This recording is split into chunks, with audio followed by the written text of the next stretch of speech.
Smokey Joe here in the Passover kitchen, getting ready to make something that I know you, and especially all the ladies in your life, are going to love.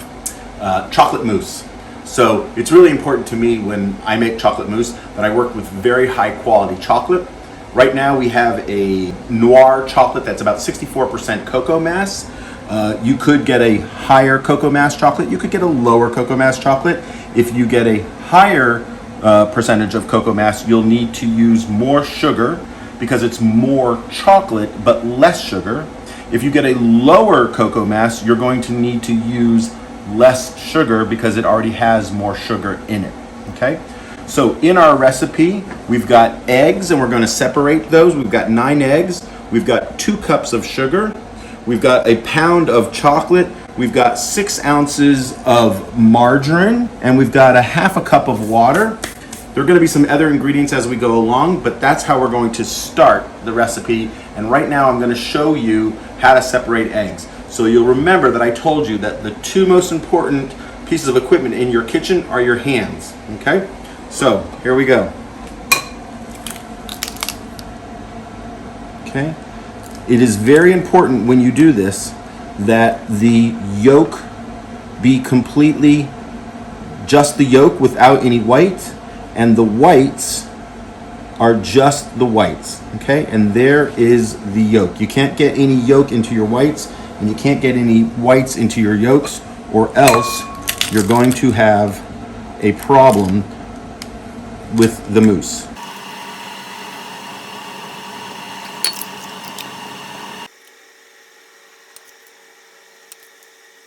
Okay. So now that we've got our egg whites and our egg yolks separated, I'm going to put the egg yolks into our double boiler so that they can gently cook with the sugar and the margarine. Come on over with me. We're going to melt the margarine first. Okay.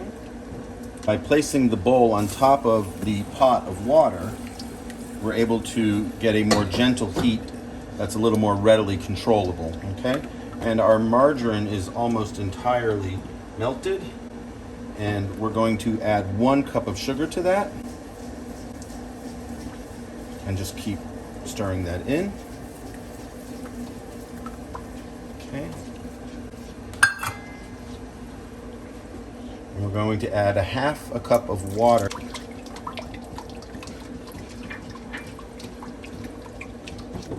And I'm going to switch over to my whisk, and I'm going to slowly add my egg yolks in.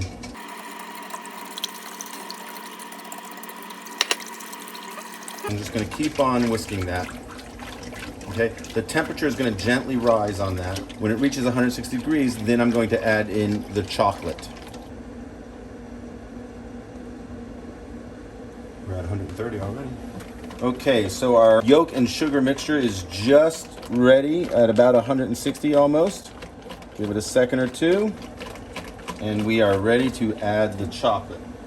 Now the reason I've shaved the chocolate like this, so thin, is so that it melts evenly throughout as I'm cooking. So you don't want big lumps, you want a nice smooth chocolate. And so having the smaller pieces helps prevent the chocolate mixture from being lumpy.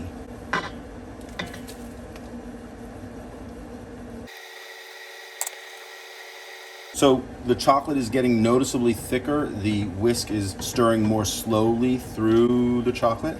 So I'm confident that all of the chocolate has melted. Look at that beautiful sheen coming off of the chocolate. And now I'm just going to take it off of the double boiler. So we're going to make the whites for the chocolate mousse. I've got my handy new KitchenAid mixer. We're going to put the egg whites into a larger bowl so we can mix. And we're going to mix till soft peaks. And then we're going to slowly add in the sugar.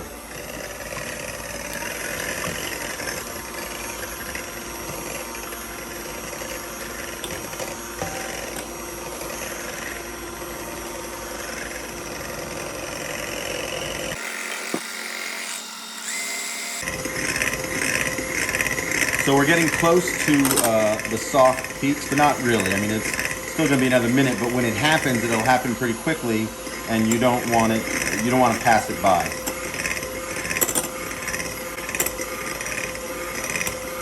What we're doing with this technique is we're incorporating a tremendous amount of air into the egg whites, and that is going to help create the volume and almost that sort of springy, marshmallowy texture that chocolate mousse is so decadently known for.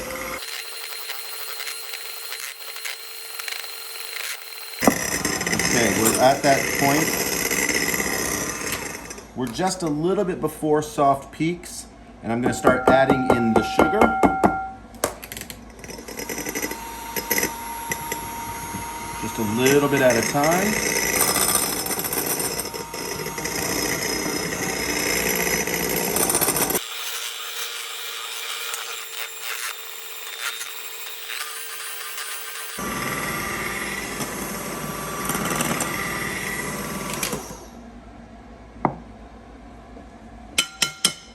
Okay, now what we want to do is fold a little bit of these whites into this chocolate.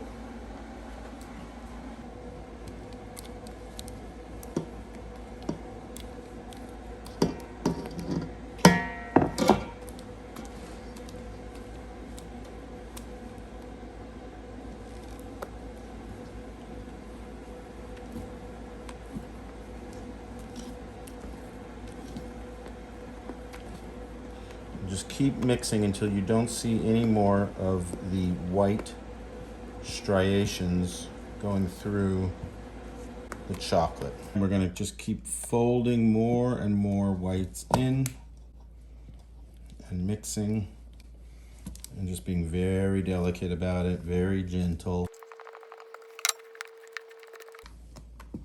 You'll notice I'm using what's called a folding motion. I'm folding it in, which means I'm kind of lifting it up at the same time, so that also helps to incorporate air, helps to create a lighter mousse. Look at that beautiful brown color. Still not quite there. We got to get all these whites in. So now that we've got all of the whites incorporated into the chocolate mousse, we're going to cover it, let it sit in the refrigerator for 3 or 4 hours, and then we'll be able to pipe it out with a little bit of whipped cream topping. So our mousse has been refrigerating for 3 or 4 hours, and oh my gosh, what is this?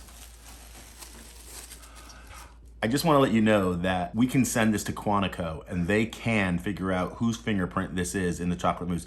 Let all your family members know, if they stick their finger in the mousse bowl, you're going to know who it is. So the chocolate mousse came out very nicely. It has a nice fluffy texture. Oh, look at that, it sticks to the knife, perfect, okay? You don't want it to be soupy or too stringy. Okay, so before we start working with this, we're going to whip our whipped topping, our Parve non-dairy topping, up into a cream so that we can make a layered texture presentation of the chocolate mousse with the cream. The chocolate mousse is very rich because, again, we used very high quality chocolate when we made it. So you want to cut it with something. And again, if you are making this recipe for a dairy meal, you certainly can and should use real whipped cream with a little bit of vanilla and sugar in it.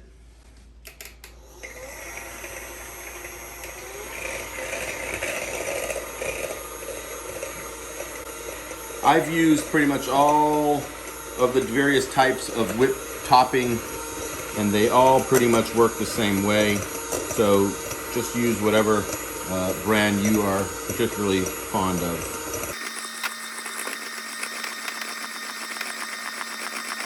And that's coming together nicely.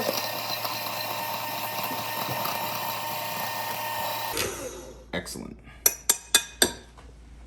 Okay, let me show you how to make a pastry bag when you don't have a pastry bag. Most of you are not gonna have a pastry bag lying around, and it's not worth the time to go out and buy one. Just take a Ziploc bag, cut off just the very lowest bottom part of the tip, okay? and you'll be able to stuff that with your chocolate. And the easiest way to do that is to use a dough scraper in the bowl.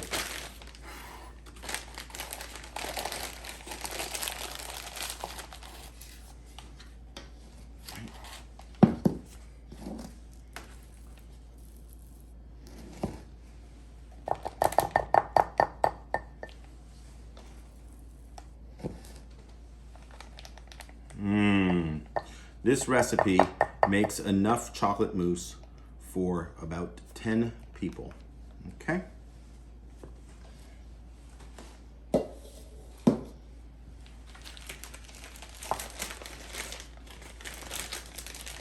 And you can seal the bag just like you seal any type of freezer bag.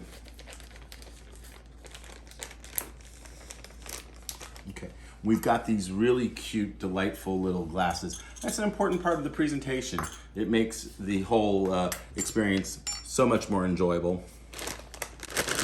Okay, and so now we push the chocolate out.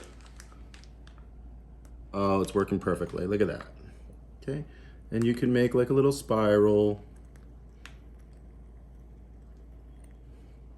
Okay, and I'm gonna stop so that I can get some of the whipped topping in as well.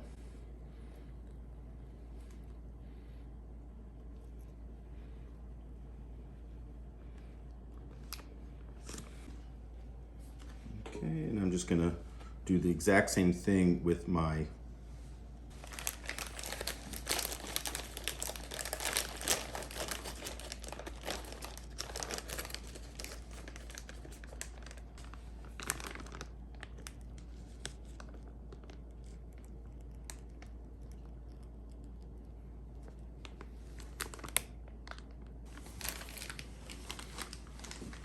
and back to the chocolate. And we're going to do it one more time with the whipped topping, just so we have it right on top. And that is a 5-star Passover dish. Who wants to try?